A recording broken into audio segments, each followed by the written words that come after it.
बिस्मिल्लाहिर्रहमानिर्रहीम, अस्सलाम वालेकुम। पाकिस्तान और दुनिया भर में देखने और सुनने वालों को अब्दुल कादिर का सलाम।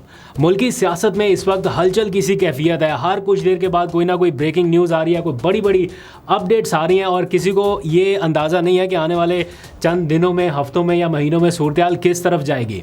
दूसरी तरफ जो डेवलपमेंट इस वक्त हो रही हैं और जो टाइम लाइन पे हैं वो भी बड़ी इंपॉर्टेंट है। तो मुकाबला जो है वो बहुत सख्त है और वक्त वाकई कम है।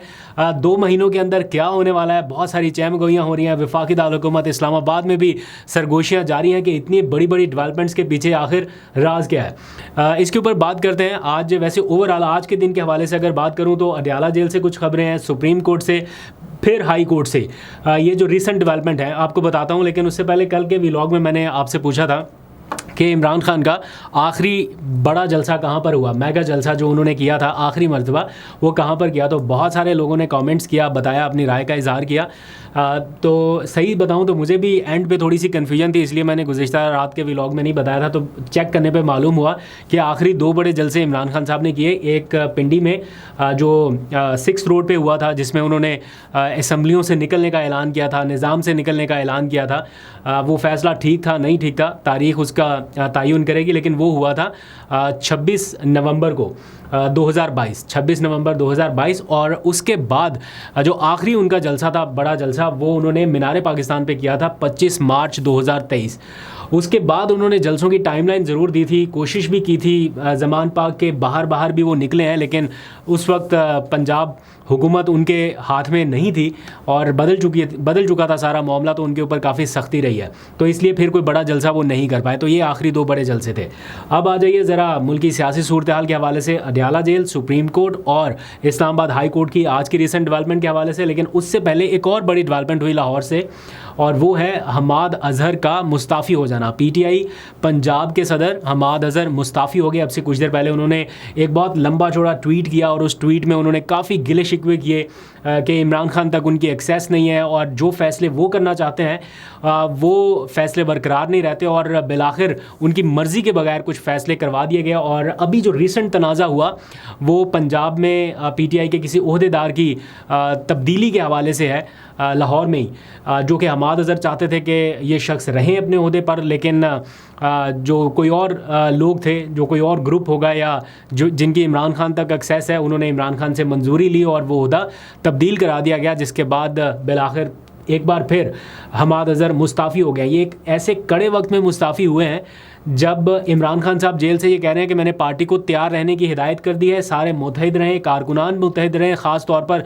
नौजवान मुतहद रहें। ये इमरान खान की तरफ से पैगाम आया। और ऐसे में जब ये कहा जाता है कि पंजाब में पीटीआई को मुतहर्रिक होना होगा, केपीके से तो सिग्नल्स अच्छे मिल जाते हैं, लेकिन पंजाब में थोड़ी कमी रह जाती है। तो अभी देखा हमने कि पंजाब में लीडरलेस पार्टी है, एक तरह से कोई बड़ा नाम नहीं था कमांड करने के लिए पार्टी को। हमाद अजहर मफरूर इश्तिहारी के स्टेटस के साथ जिस हद तक हो सकता तो उन्होंने कोशिश की, लेकिन एट द एंड पहले भी एक बार रिज़ाइन किया, अभी फिर कर गए हैं। हाफिज़ फ़रद, पहले ही उनकी ज़मानत मुस्तरद हुई तो वो मफरूर हो गए। जो और लोग थे वो सारे या तो जेलों में हैं। मियाँ असलम इकबाल, वैसे वो मफरूर तो इस वक्त ना यास्मीन राशिद हैं, ना उमर चीमा है, ना कोई और बड़ा लीडर इस वक्त दिखाई दे रहा है। तो सारे के सारे इस वक्त मंजर आम से गायब हैं। तो पंजाब में खुला माहौल है या मैदान है अपोजिशन जमातों के लिए या हुक्मरान इत्तेहाद के लिए। तो पंजाब में पीटीआई के लिए शायद आने वाला वक्त थोड़ा और टफ हो सकता है। अब आ जाइए ज़रा आज की कार्रवाइयों के हवाले से। अडयाला जेल में 190 मिलियन पाउंड केस की समाअत थी। सुप्रीम कोर्ट में उस हवाले से कुछ रिमार्क सामने आए जिसके ऊपर काफ़ी शोर शराबा इस वक्त किया जा रहा है कि जो केस सब जुडिस था उसके ऊपर डिस्कशन या चीफ जस्टिस साहब की जानिब से रिमार्क्स आ गए। और फिर इस्लामाबाद हाई कोर्ट में नैब के जो कॉल अप नोटिस थे उनको चैलेंज किया गया था, तो आज उसके ऊपर भी समाअत हुई है। शुरू करते हैं अडयाला जेल से। अडयाला जेल में आज 190 मिलियन पाउंड केस की समाअत थी, लेकिन जो तफ्तीशी अफसर हैं उनकी शायद कोई अदम हाज़िरी है या वो दस्तयाब ना होने की वजह से कोई 5वीं मरतबा इस केस की समाअत नहीं हो सकी और मुलतवी हो गई।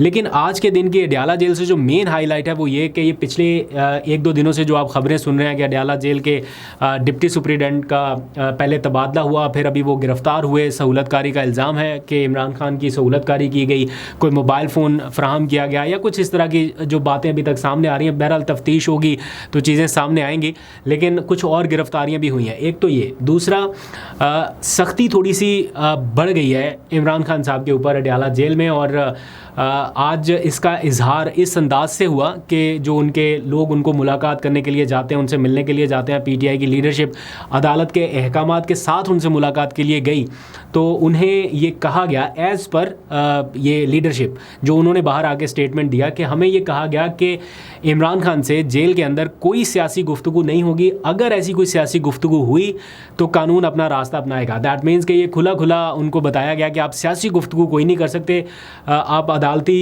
जो प्रोसीडिंग है उसके लिए अगर आए हैं तो उसकी आप जो भी बातचीत करना चाहें करें, लेकिन सियासी नहीं।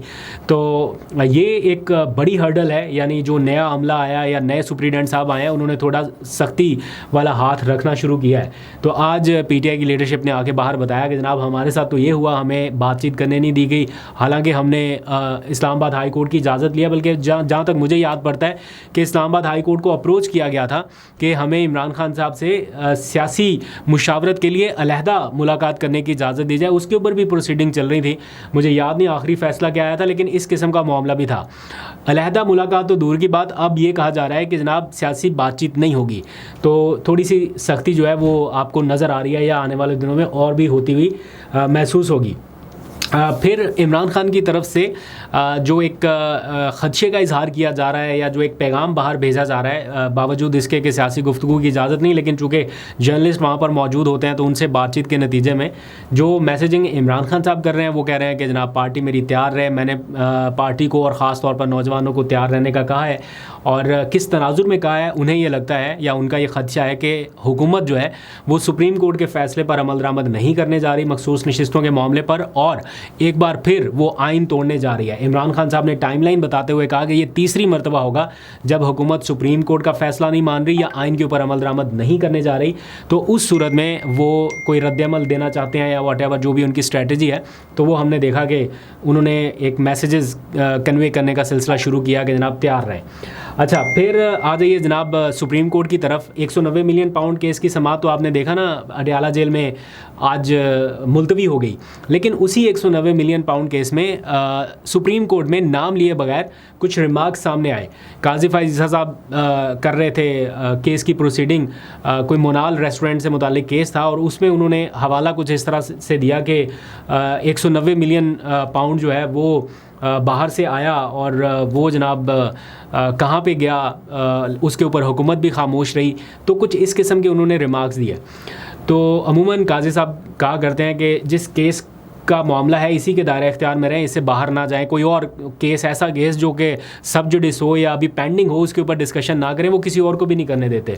लेकिन आज जब उनके ये रिमार्क सामने आए तो इसके ऊपर बहुत सारे लोगों ने सोशल मीडिया पर एतराज़ भी उठाया, और हमने देखा पीटीआई के लोगों ने प्रेस कॉन्फ्रेंस भी कर दी, और फिर उन्होंने कहा कि हम सुप्रीम कोर्ट को सुबह अप्रोच करने जा रहे हैं कि आप सब जुडिस केस के ऊपर किस तरह से स्टेटमेंट्स दे रहे हैं जो कि असरअंदाज हो सकती है, क्योंकि ये केस ट्रायल के बिल्कुल आखिरी मरहले के करीब पहुंच चुका है। तो ऐन मुमकिन है कि ट्रायल के बिल्कुल आखिरी मराहल पे पहुंचे हुए केस पे सुप्रीम कोर्ट की जानिब से आने वाले रिमार्क्स या चीफ जस्टिस की जानिब से आने वाले रिमार्क्स का कोई असर ऐसा हो कि फ़ैसला कुछ ऐसा आए जो इमरान खान साहब के अगेंस्ट चला जाए। तो इसके ऊपर तहफ़्फ़ुज़ात का इजहार किया जा रहा है। इस पर पीटीआई ने यह कहा है, बल्कि अलीमा खानम का और बाकी वकला का मैं सुन रहा था कि वो पीटीआई से सुप्रीम कोर्ट से इस सिलसिले में रुजू करने जा रहे हैं।